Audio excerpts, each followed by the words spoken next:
오늘 보실 말씀은 마태복음 4장 1절부터 11절까지의 말씀, 신약성경 4쪽입니다. 제가 읽겠습니다. 그때에 예수께서 성령에게 이끌리어 마귀에게 시험을 받으러 광야로 가사 40일을 밤낮으로 금식하신 후에 줄이신지라. 시험하는 자가 예수께 나와서 이르되 내가 만일 하나님의 아들이거든 명하여 이 돌들로 떡덩이가 되게 하라. 예수께서 대답하여 이르시되 기록하였으되 사람이 떡으로만 살 것이 아니요 하나님의 입으로부터 나오는 모든 말씀으로 살 것이라 하였느니라 하시니, 이에 마귀가 예수를 거룩한 성으로 데려다가 성전 꼭대기에 세우고 이르되 내가 만일 하나님의 아들이거든 뛰어내리라. 기록되었으되 그가 너를 위하여 그의 사자들을 명하시리니 그들이 손으로 너를 받들어 발이 돌에 부딪히지 않게 하리로다 하였느니라. 예수께서 이르시되 또 기록되었으되 주 너희 하나님을 시험하지 말라 하였느니라 하시니, 마귀가 또 그를 데리고 지극히 높은 산으로 가서 전하 만국과 그 영광을 보여 이르되 만일 내게 엎드려 경배하면 이 모든 것을 내게 주리라. 이에 예수께서 말씀하시되 사탄아 물러가라. 기록되었으되 주 너희 하나님께 경배하고 다만 그를 섬기라 하였느니라. 이에 마귀는 예수를 떠나고 천사들이 나와서 수종드니라. 아멘. 우리 기도하고 말씀 나누겠습니다. 하나님, 추석을 앞두고 우리가 예배를 드립니다. 이 명절이 주님을 예배하는 명절 되게 하여 주시고 또 오고 가는 모든 가족과 자녀들의 발걸음도 안전하게 지켜 주시옵소서. 이제 말씀을 나눕니다. 성령님 이곳에 임하셔서 말씀을 조명하여 주시고 우리 마음속에 기록되게 하시고 이 말씀을 통하여 하나님이 기뻐하시는 온전한 인생 살아가기에 세임과 기준이 되는 은혜의 시간 되게 하여 주시옵소서. 예수님의 이름으로 간절히 축복하며 기도하옵나이다. 아멘. 이 시간 이곳에 모여서 또 이곳에 모이지 못하시지만 온라인으로 함께 예배하는 모든 분들 주님의 이름으로 축복합니다. 오늘까지 세 번에 걸쳐서 광야가 갖는 영적인 의미가 무엇인가, 오늘 마지막 세 번째 시간 말씀을 나누려고 합니다. 첫 번째 말씀 나눌 때 광야는 하나님이 보내시고 쓰시는 사람들이 준비되는 곳, 바로 그것이 광야다. 여기에 대해서 말씀을 드렸어요. 그리고 지난주인 두 번째 시간에는 하나님의 사람은 광야 같은 인생 또는 광야 같은 삶의 자리에서 먼저는 자신이 준비되지만 자신뿐만이 아니라 하나님께서 다른 사람들을 위해서 준비시키시는 바로 그 장소, 때가 광야다. 여기에 대해서 말씀을 드렸습니다. 그리고 오늘 마지막으로 이 세 번째는 광야가 가지고 있는 또 다른 중요한 영적인 준비가 무엇인가, 그 의미에 대해서 우리가 마지막으로 말씀을 나누겠습니다. 이 본문 말씀 우리가 잘 아는 말씀이죠. 오늘 본문 말씀에서 예수님께서 공생의 3년을 시작하시기 직전에 겪으셨던 일에 대해서 기록해 놓은 본문입니다. 오늘 이 말씀을 보면 예수님께서는 광야로 가셨어요. 공생의 3년, 30년의 인생을 살아오신 다음에 이제 정말 하나님께서 이 땅에 보내신 구원의 은혜와 놀라운 역사를 이뤄가시는 그 3년 공생애의 그 기간에 들어가시기 직전에 예수님이 광야로 나가셨습니다. 그리고 광야로 가셔서 40일 밤낮을 금식을 하셨습니다. 그리고 난 다음에 금식 후 육신이 쇠약해졌을 때 마귀가 와서 광야에 계신 예수님을 3번 시험했다고 오늘 성경은 우리에게 증언을 합니다. 이 본문 말씀을 통해서 중요하게 우리가 발견할 수 있는 사실이 하나가 있는데, 광야는 시험의 장소라는 거예요. 광야는 시험이 오고 시험을 당하고 시험을 통과해서 지나가는 바로 그런 시절과 때가 광야라는 거예요. 이 시험이라는 단어는 경험상 우리에게 굉장히 부정적이죠. 여러분, 시험을 볼 때마다 나는 늘 기분이 좋았고 막 가슴이 떨렸고 이 시험이 오늘 또 나에게 왔구나, 감격했던 분들 계십니까? 아마 그런 분들 안 계실 거예요. 다 학창시절 지나오면서 시험하면 늘 부담이 됐고 준비가 안 돼가지고 항상 마음에 늘 그 불안함이 있었고 또 시험을 잘 보면 또 기분이 좋겠지만 뭐 항상 잘 보겠습니까? 때로는 시험을 원하는 결과를 얻지 못해가지고 마음이 참 무겁고 그냥 인생이 무너져 내리는 것 같은 그런 경험들, 학창시절뿐만 아니라 또 대학을 졸업하고 사회에 나가서 여러 가지 시험과 테스트를 거치면서 이 시험이 우리에게 주는 느낌은 참 부정적이고 마음이 무겁고 어렵고 되도록이면 피했으면 좋겠고 그런 느낌들이 아마 대부분일 겁니다. 그런데 이 시험이라는 단어를 영어로 바꾸면 테스트가 되죠. 일상생활에서도 테스트는 여러 가지로 진행이 됩니다. 어떤 기계나 설비가 그 목적에 합당하게 정상적으로 작동하는지 검사하는 게 테스트예요. 테스트는 사실 시험하면 되게 부정적이지만 테스트 그러면 우리 일상에서 여러 가지 테스트를 하죠. 약품도 테스트하고 기계도 하고 자동차도 하고 이게 제대로 작동이 되는가? 원하는 그 목적에 합당한 능력과 그 기능이 작동이 되는가? 이거를 검사를 합니다.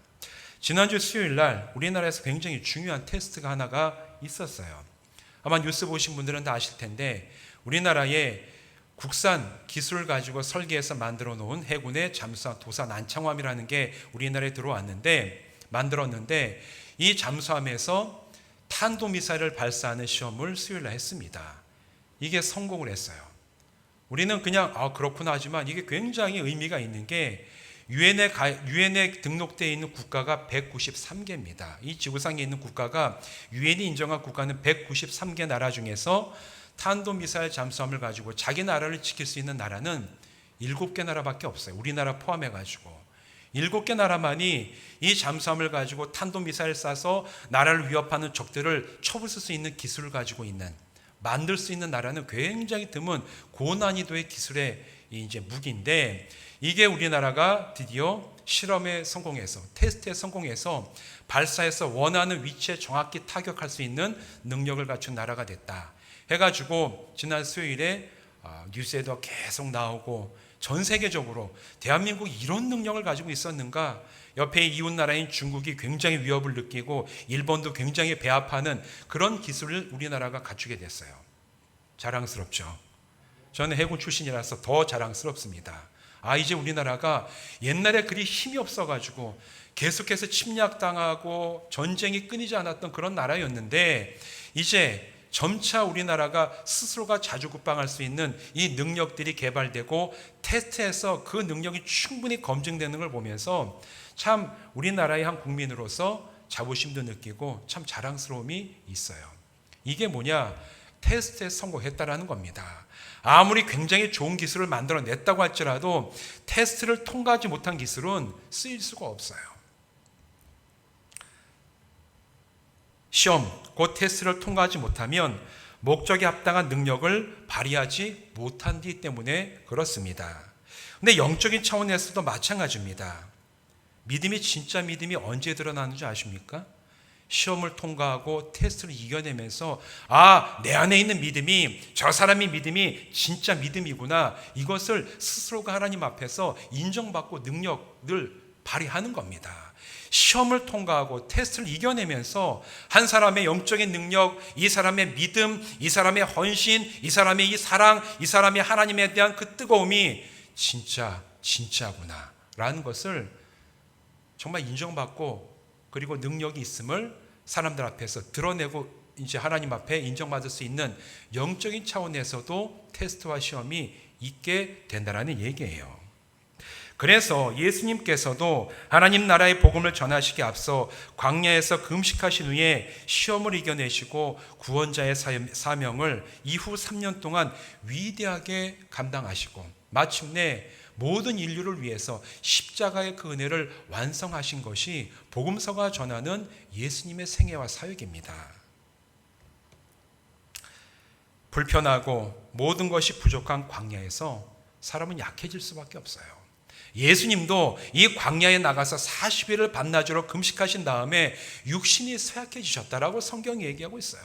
광야는 그런 데입니다. 편한 것도 아니고 불편하죠. 여러 가지가 부족하고 내 능력을 충분히 발휘할 수 없는 그런 곳이 바로 광야예요.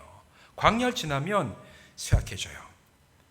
우리 역시 광야 같은 인생, 광야 같은 삶의 자리를 지나면서 약해집니다. 약해져요. 그런데 시험은 바로 이때 찾아옵니다. 우리가 약해지고 우리의 마음이 흔들리고 우리가 가진 것이 충분히 능력을 발휘하지 못하는 그때 시험이 우리에게 찾아옵니다. 그리고 시험 앞에서 우리 인격의 진짜 모습이 어떤 것인지 적나라하게 드러날 때가 있습니다.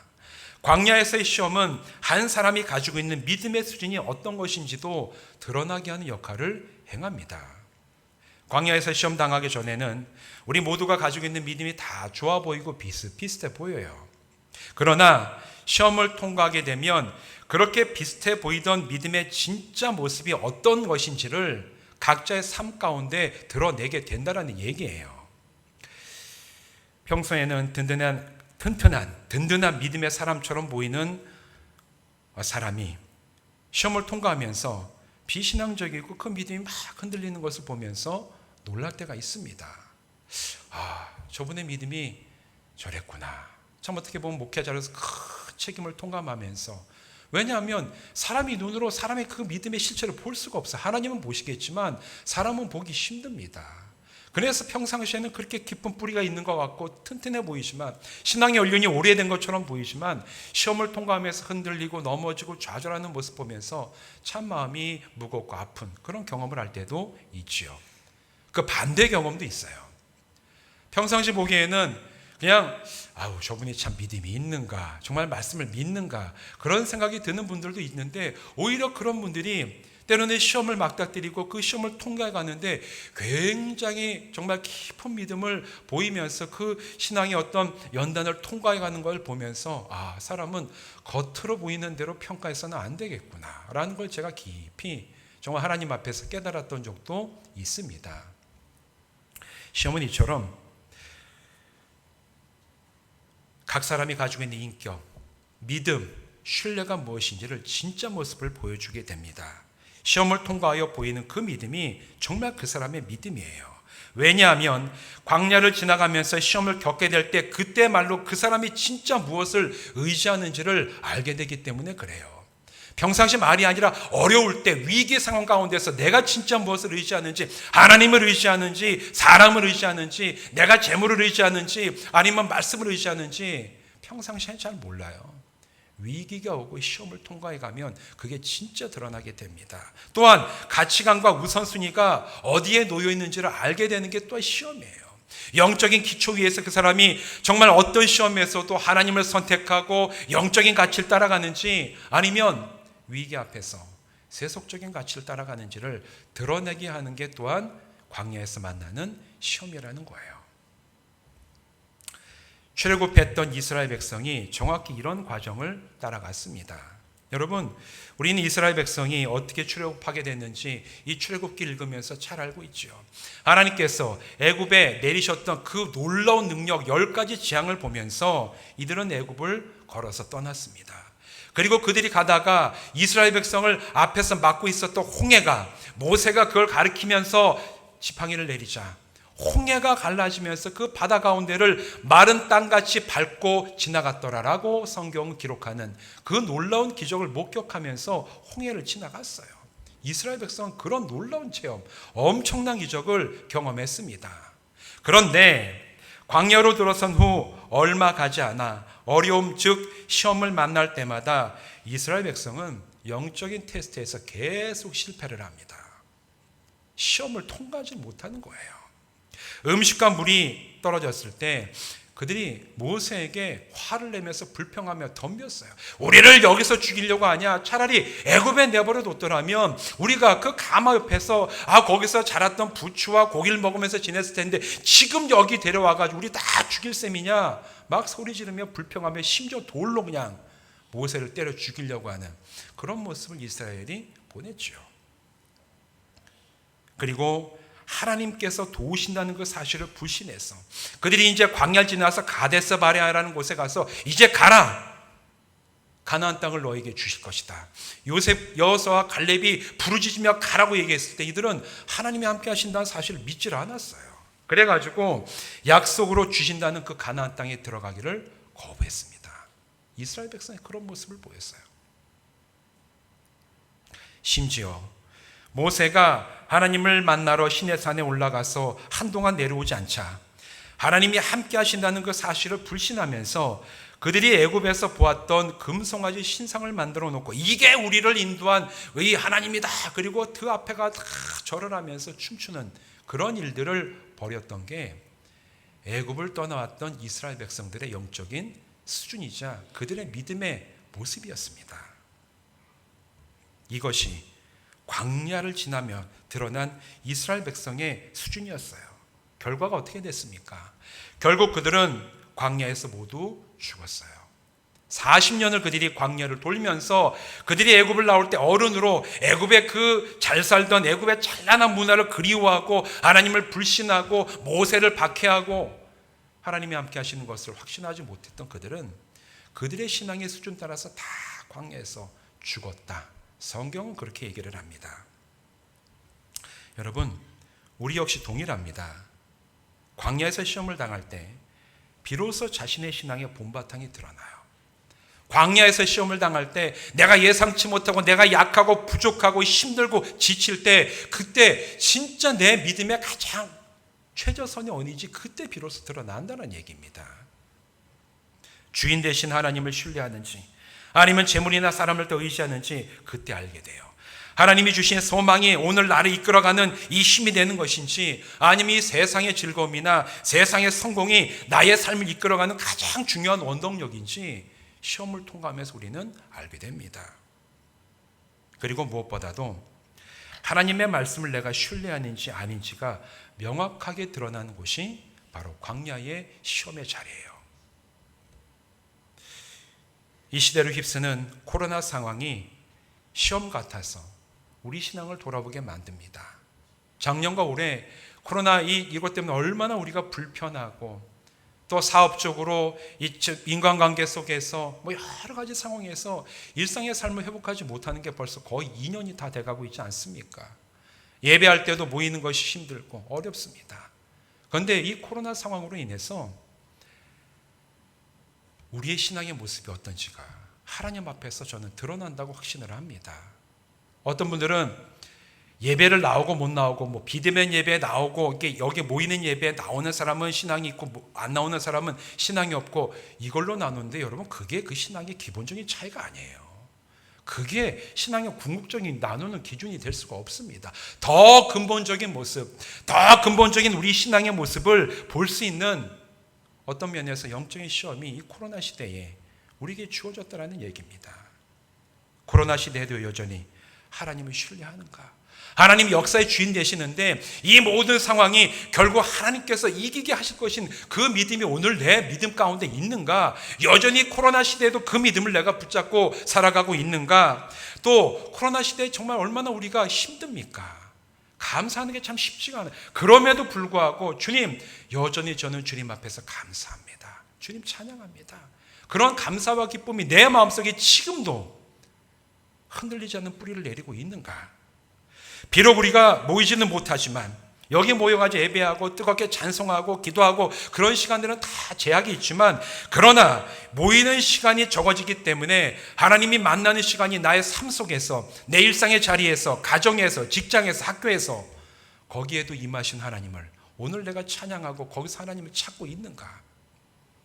이게 우리의 신앙의 진짜 기준이 여전히 깊이 주님 앞에 뿌리 내리고 있는지에 대한 구분되는 기준이 될 줄로 믿습니다. 그 가운데 하나가 예배 오고 안 오고의 차이지 예배 오는 사람은 다 믿음이 있고 오지 않는 사람은 믿음이 없고 이걸로 나눌 수는 없어요. 더 근본적인 차이는 오늘 나의 삶이 하나님과 동행하고 있는가 아닌가 거기에 있는 줄로 믿습니다. 여러분 매일의 삶 가운데 하나님과 동행하십니까? 동행하십니까? 동행하시길 바랍니다. 모여서는 나와 동행하신 하나님을 찬송하는 게 우리의 예배인 거예요. 예배 끝나고 나가서는 하나님과 동행해야 됩니다. 눈에 보이지 않고 모이는 시간이 줄어들고 주님 힘듭니다. 그러나 주님께서 내 삶에 임재하시는 주님이신 줄로 믿습니다. 내 사업을 이끌어 하시는 내 직장에 임재하시는 하나님이신 줄로 믿습니다. 내 모든 인간관계가 하나님 가운데 있는 줄로 믿습니다. 이 고백이 우리의 삶 가운데 깊이 고백되고 온전히 주님 앞에 드려질 때 그때 우리는 주님이 주시는 이 광야와 같은 시험인 코로나를 통하여 더 깊은 영적인 성장을 이뤄가게 될 줄로 믿습니다. 이런 믿음의 길 가는 성도들 되시기를 주님의 이름으로 축원드립니다. 그런데 많은 경우에 있어서 성도들이 코로나 상황 가운데 흔들리는 모습을 보이는 것도 사실이에요. 참 안타깝지만 사실입니다. 그런데 다행인 것은 광야에서 만나는 시험은 신앙의 수준만 드러내고 끝나는 것이 아니라 동시에 뭘 주냐 하면 성장할 수 있는 선택의 기회도 함께 줍니다. 시험은 항상 기회와 함께 와요. 이 시험 앞에서 내가 내 믿음 그냥 쓰러져 버리고 고꾸라져 버리고 말 것인가, 아니면 내가 이 시험을 통과하면서 하나님 앞에 더 영적인 발돋움을 할 것인가, 항상 위기와 기회는 같이 온다는 걸 우리는 꼭 기억을 해야 됩니다. 이 시대도 마찬가지예요. 코로나 시대에도 위기지요. 교회 위기고 성도들의 이 신앙과 믿음의 위기이지만, 그러나 동시에 위기는 기회와 함께 옵니다. 우리가 하나님을 선택하고 영적인 성장을 할 수 있는 기회가 함께 온다라는 얘기죠. 하나님을 의지하기로 선택하고 하나님의 말씀을 신뢰하기로 선택하고 그 말씀을 따라 살아가기로 선택한 사람은 살았어요. 그리고 또 앞으로도 살 줄로 믿습니다. 출애굽기를 보면 유일하게 하나님을 선택하고 하나님의 말씀을 붙잡고 주님의 말씀에 따라가야 된다고 부르짖던 두 사람이 있습니다. 누구죠? 여호수아와 갈렙이에요. 이 두 사람은 선택을 했습니다. 그 두 사람만 가나안 땅에 들어갔어요. 위기는 선택과 함께 와요. 모든 사람들이 다 우리가 죽었네, 가나안 땅에 들어가면 그 자손들 안악 자손이고 우리는 그 앞에서 메뚜기처럼 보일 거라고 아주 펄펄 뛰던 그들 앞에서 여호수아와 갈렙 두 사람은 아니다, 그들은 우리의 밥이라, 가자, 하나님께서 함께 하실 것이다. 하나님을 선택하고 그 말씀을 선택하고 붙잡았던 그 두 사람은 살았습니다. 가나안 땅에 유일하게 들어간 두 사람이, 모세도 들어가지 못한 가나안 땅에 여호수아와 갈렙은 들어갔어요. 바울의 삶도 그랬습니다. 바울은 그에게 심각한 육체의 질병이 있었다고 성경에서 그가 고백을 하죠. 이 육체의 질병이 그에게는 시험이었습니다. 어떤 신학자들은 그게 안질이라고 얘기도 하고, 심각한 안질이, 앞을 거의 못 볼 지경이었다. 어떤 신학자들은 그걸 간질이라고도 얘기를 합니다. 막 발작할 수 있는. 어쨌든 간에 이 질병이 참 심각해서 영적인 지도자, 복음을 전하는 사람으로 살아가기에 참 적합하지 않은 모습을 아마 그가 많이 겪었던 것 같아요. 목숨을 걸고 3번이나 간절하게 하나님 앞에 치유해달라고 기도했다라고 얘기를 합니다. 그런데 하나님은 그 질병을 고쳐주지 않으셨어요. 그럼에도 불구하고 바울은 원망하거나 불평하지 않았습니다. 오히려 그는 그런 모든 상황 가운데 더 큰 믿음의 고백을 하는데, 고린도후서 12장 9절에서 이렇게 고백을 합니다. 나에게 이르시기를 내 은혜가 내게 족하도다. 이는 내 능력이 약한 데서 온전하여 짐이라 하신지라. 그러므로 도리어 크게 기뻐함으로 나의 여러 약한 것들에 대하여 자랑하리니 이는 그리스도의 능력이 내게 머물게 하려 함이라. 아멘. 여러분, 이 얼마나 위대한 신앙의 고백입니까? 간절하게 고쳐달라는 그 질병을 3번이나 목숨을 걸면서 기도했는데 하나님이 거절하셨어요. 다른 사람 같으면 불평하고, 하나님 이럴 수가 있습니까? 내가 얼마나 하나님 앞에서 정말 열심히 살아왔는데. 이게 어떻게 보면 자연스러운 인간의 반응일 수 있지만 바울은 그렇게 선택하지 않았습니다. 하나님께서 말씀하신 것이 최고의 것인 줄 알고, 나의 약함 가운데 그리스도의 능력이 드러나는 게 오히려 나에게 그게 더 큰 은혜인 줄 알고 내가 그걸 선택하고 그 삶을 살아간다 라는 고백이 고린도후서 10장 9절에서 바울이 최종적으로 내린 선택이자 고백인 줄로 믿습니다. 이 시대에 우리를 포함한 모든 그리스도인들이 따라가야 할 믿음의 선택이 바로 여기에 있어요.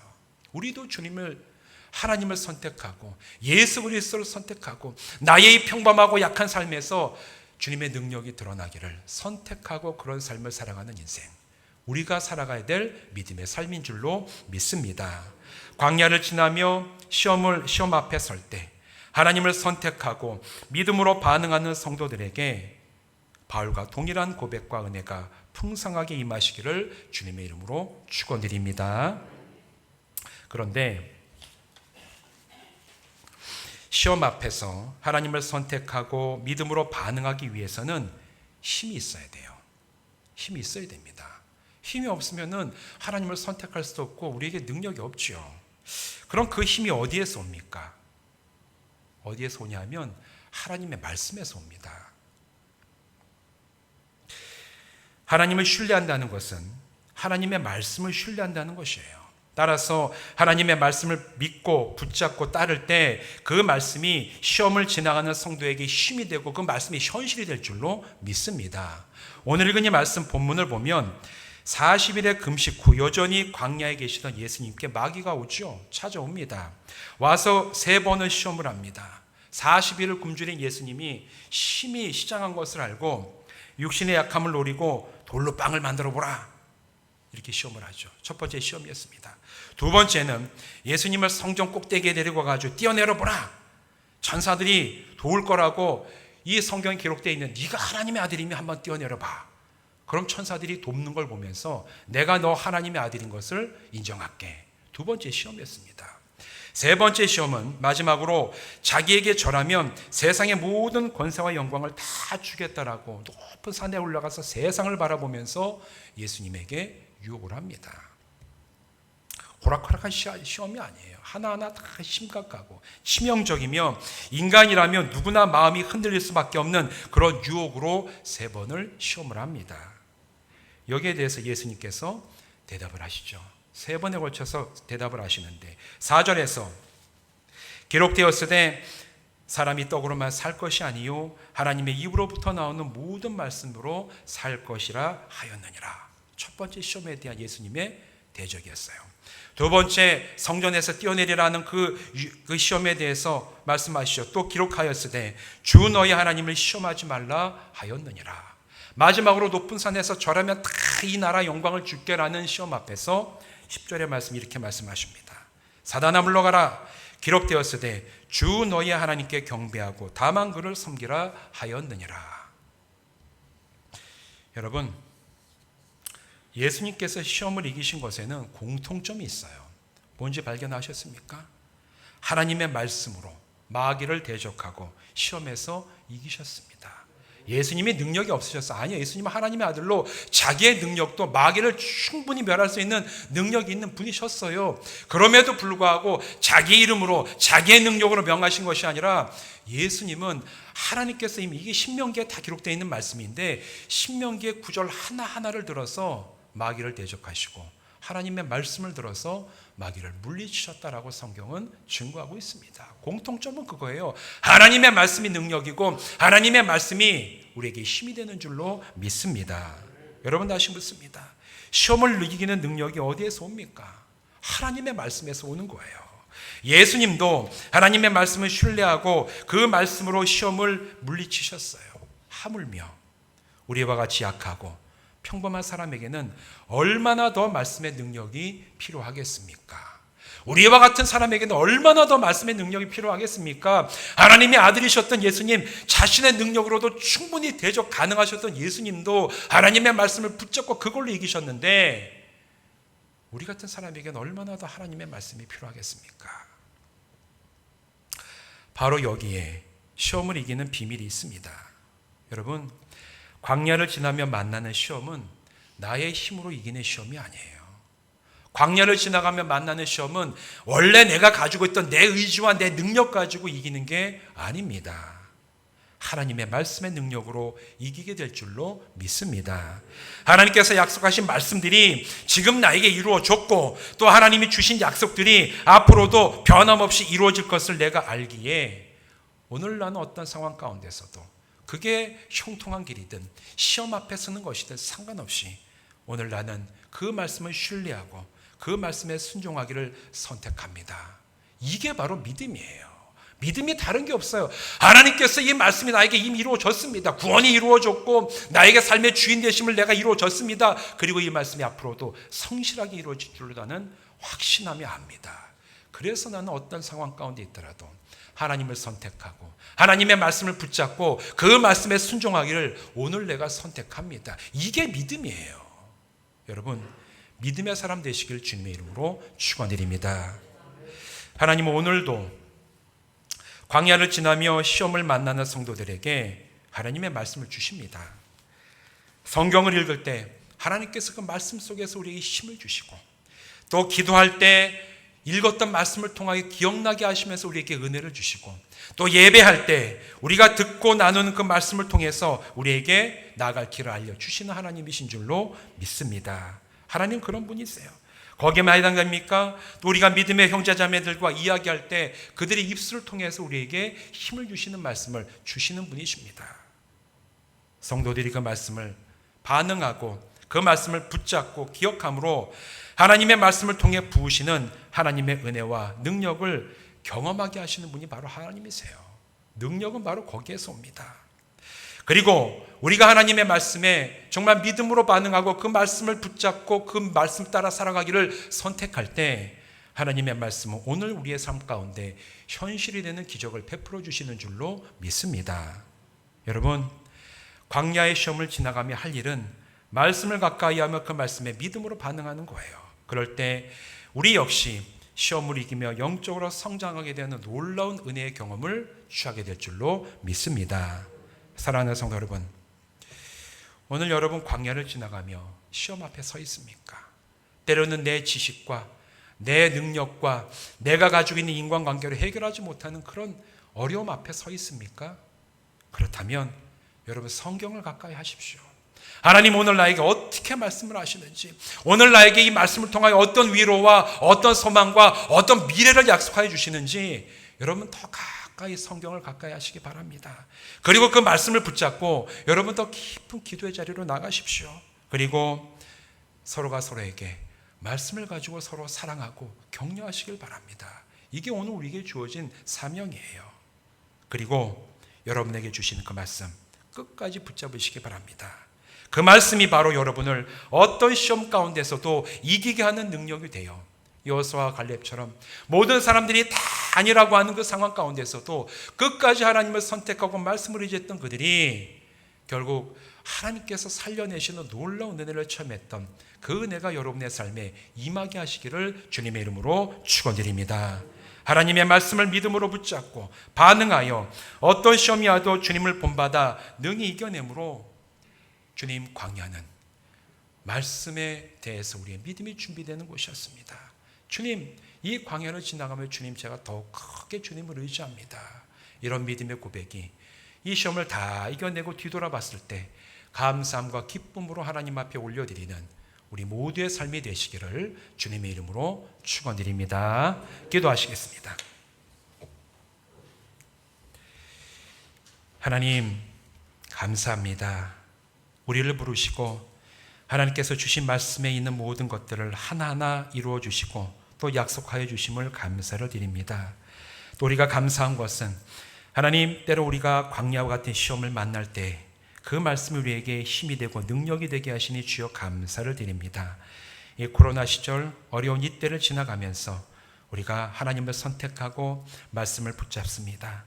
우리가 감당하기 어려운 그 시험 앞에서도 하나님의 말씀이 주시는 힘을 가지고 우리가 넉넉히 시험을 이기게 하여 주시옵시고 말씀에 대한 믿음을 준비하는 이 광야가 되어서 모든 것 다 지나갔을 때 주님 앞에 더 깊어진 영적인 시험과 믿음을 가지고서는 온전한 성도 되게 하여 주시옵소서. 예수님의 이름으로 간절히 축복하며 기도하옵나이다. 아멘.